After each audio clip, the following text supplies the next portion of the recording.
ఇక తెలంగాణ అసెంబ్లీ సమావేశం రసాభసాగా మారింది. అసెంబ్లీ ఆవరణలోని ముఖ్యమంత్రి ఛాంబర్ ముందు కూర్చొని బీఆర్ఎస్ ఎమ్మెల్యేలు నిరసన తెలుపుతున్నారు. ఎమ్మెల్యే సబితా ఇందారెడ్డికి క్షమాపణ చెప్పాలని సీఎం ఛాంబర్ వద్ద ఎమ్మెల్యేలు బైఠాయించారు. ఈ క్రమంలోనే క్షమాపణ చెప్పే వరకు ఇక్కడే కూర్చుంటామని కారు పార్టీ ఎమ్మెల్యేలు డిమాండ్ చేశారు. దీంతో బీఆర్ఎస్ ఎమ్మెల్యేలను మార్షల్తో బయటికి పంపిస్తున్నారు. మాజీ మంత్రి కేటీఆర్ ను సైతం ఎత్తుకొని బయటకు తీసుకెళ్లడం హాట్ టాపిక్ గా మారింది. కేటీఆర్ ను బీఆర్ఎస్ ఎమ్మెల్యేలు తెలంగాణ భవన్ కు తీసుకెళ్లినట్లు సమాచారం అందుతోంది.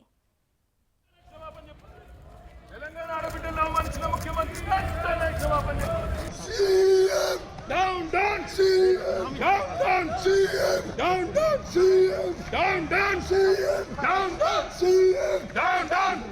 CM! Down, down! CM! Down, down! CM! Down, down! CM! Down, down! CM! Down, down!